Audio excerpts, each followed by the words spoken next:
Now available in paperback and e-readers, Spellbound, A Darker Shade of Black. Get your copy today at your favorite online bookseller. When you write and publish content that goes against the grain and the narrative of black feminist media and white liberal media, you are bound to run into resistance. And as a guy who has been writing content that goes against the grain of black feminist media and white liberal media, I have run into resistance in many places in dealing with people online, such as pro-blacks and hoteps, and even some white liberals. And I also run into resistance from people in my own family. And the thing that's most appalling to me about running into resistance in my own family is that you would think this is the place where you would get the most support. But this isn't the case at all for a lot of books that I publish, like back in 2009 when I first published All About Marilyn. Now, when I first published All About Marilyn, I ran into resistance from family members who got upset because, one, I put an artistic nude on the cover. And they came to me with this shaming language talking about how they were a Christian family and all this stuff. And I sat there and I said to myself, you say this is offensive to you, yet there's all sorts of other content you would give a pass to in many of those Lee Daniels and Tyler Perry movies that you like to watch. But they get upset at me for putting an artistic nude on the cover and writing a screenplay. And I think about that, and it was just disturbing to me back then. And an incident that happened on Christmas Eve is just as disturbing right now. Now, we were watching this Frasier marathon on Christmas Eve, and in one of the episodes, Frasier Crane's son comes up dressed up like a stereotypical 90s goth. And while they were watching this image of this Frasier's son depicted as a stereotypical 90s goth and presenting stereotypical concepts about 90s goths, they were making generalizations about the gothic subculture. And I took a minute to try to correct them because I had spent 3 years doing research on the goth subculture, and I understood what the goth subculture was about, but from the three years of research I had been doing to write both the Spinsterella novel and the Spellbound novel. And when I tried to correct them and tried to explain to them what the goth subculture was about, again, I ran into resistance, and I ran into many generalizations about the goth subculture.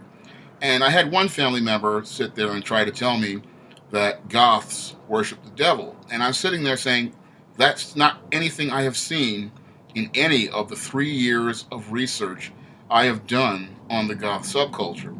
Most of the goth subculture, as I've seen from the thousands of hours of videos I have watched, is primarily agnostic and has absolutely nothing to do with any religion. And then the other generalization I ran into was them saying that, goths are some sort of deviant. And again, I didn't see that in the thousands of hours of videos that I had watched over the last 3 years regarding the goth subculture.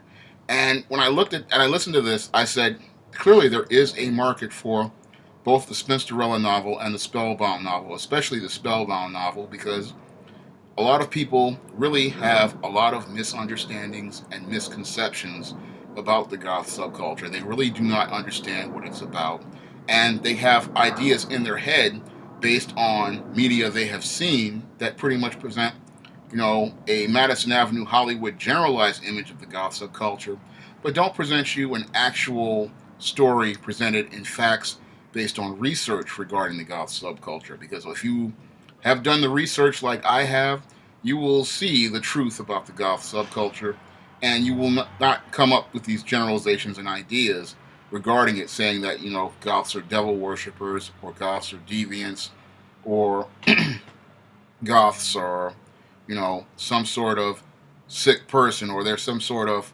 person who is into all sorts of deviant ideas, because this is the ideas that they had. They were sitting there saying things that weren't true, and I knew they weren't true, and I was trying to correct them, but unfortunately I couldn't convince them to the facts that I presented. And then they got upset and asked me, why was I writing about goths? And I said, I was writing about goths because I wanted people to understand about the subculture like I know about it, and I wanted to present positive images and a positive story about the subculture, and I wanted to open up people's minds so that they could come to a better understanding of what the goth subculture is really about, what the people in the goth subculture really like, and give them a broader perspective of what goth is about. Unfortunately, again, I couldn't convince my family members to what this subculture is about, and I just had to pretty much leave it alone. But then on Christmas Day, I ran into again the same resistance and even worse attitudes that were even tied to even black culture because again, one of these same family members still got upset about me about writing about goths and then got more upset about me for writing about a black goth who was biracial. And again, got upset with me because she had asked me to read something she had written, and I said in exchange you would have to read something that I wrote, and got upset because I was writing about a biracial black woman in the goth subculture, and got upset at me and said, "Why do you always have to write so many books about light-skinned women?" And I'm sitting there saying, "That's really showing some prejudice here. You're upset because I write about so-called light-skinned women. I was writing about this biracial character because, again, I wanted to make a commentary on the goth, not just the goth subculture, but the whole concept of the tragic mulatto. And I wanted to make a commentary, about this because it was one of the darkest parts of those old racial stereotypes. And I wanted to make a commentary on this whole concept of the tragic mulatto as it related to it because I felt a real connection to it because I had lived it, I experienced it, and I understood what the dark side of light skin was.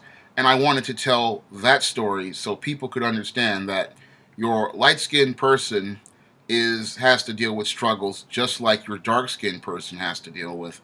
But we don't want to talk about the struggles that light skinned people have to deal with in the black community because, again, it does not fit the narrative of the black feminists who control the media.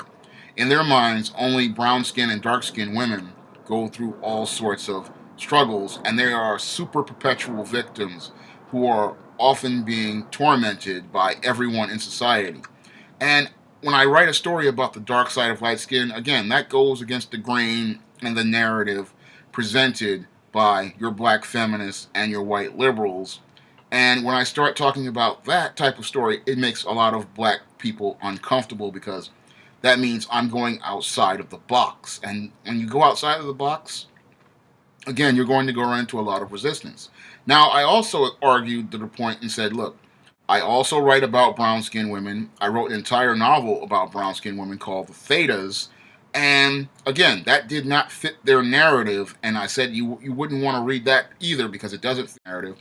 And the novel All About Marilyn featured a brown-skinned woman on the cover.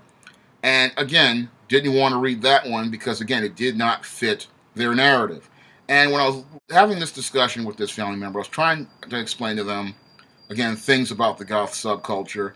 And again, she came out and said, those people are like Charles Manson. I had to look at that and shake my head because I'm sitting there going, Charles Manson and the Manson family have nothing to do with the goth subculture. Again, you're still having these generalizations about the goth subculture being deviant and don't even understand the history. The goth subculture started in 1975 in the United Kingdom. Charles Manson and the Manson family happened during the 60s. So I don't know where she got that connection from, but it clearly shows me how ignorant she is. But this is the same person who told me that Kiss was a goth band. And again, clearly showing how little knowledge she has of the goth subculture because, again, Kiss is not a goth band. Goth bands, again, are bands like The Cure, Sisters of Mercy, and London After Midnight. Those are goth bands.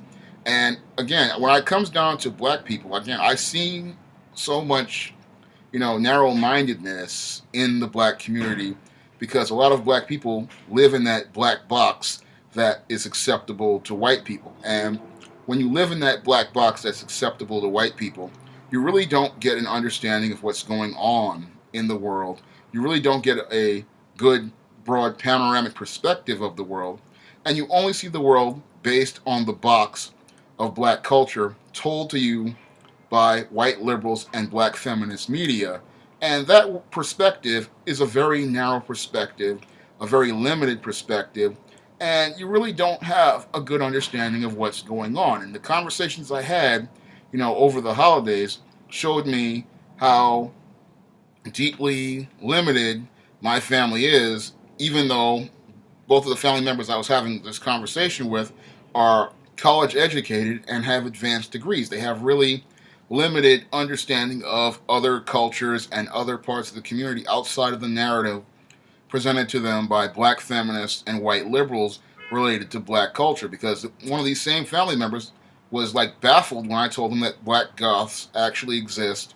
And I have seen black goths in my library and black goths about town, and I've also seen them online. And again, shows me how limited understanding they have, and why it's so important for me to write books like your Spinsterellas and your Spellbounds, because they open people up and help them understand that black culture isn't limited to just one narrative or one perspective or one viewpoint, because you have to come out of that limited view you have of black culture to see the bigger picture regarding black culture. And this is one of the reasons why I make videos talking about things like African American science fiction, African American fantasy, and the black goth subculture, because I want people to come to a bigger, broader understanding of black culture, because black culture has been forced into a box by a group of people who want to have everybody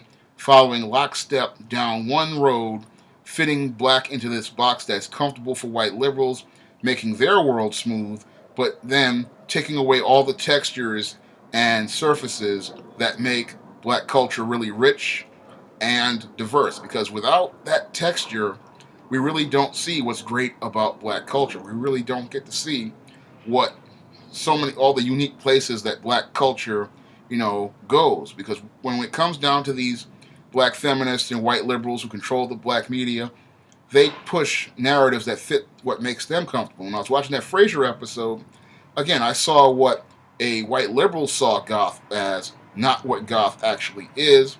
And this is why, again, I go out of my way to do the research and learn about the goth subculture beyond what even I knew back in the 90s and in the 80s, to learn about what it is now so that I can present it and show people what it actually is and present a positive picture of it and a balanced picture of it so people can understand what it really is, what it's about, so that they don't come into it with these generalizations and crazy ideas based on stereotypes and misinformation.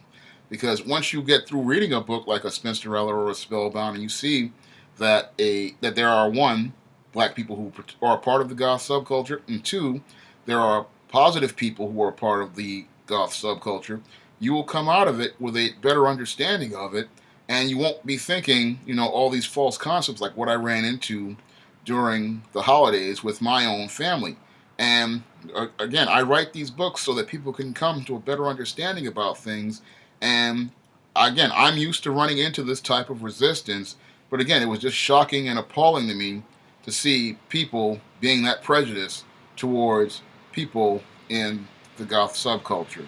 You can pick up Spinsterella and Spellbound on Amazon.com. That's all I have to say for this video. You can comment, rate, and subscribe.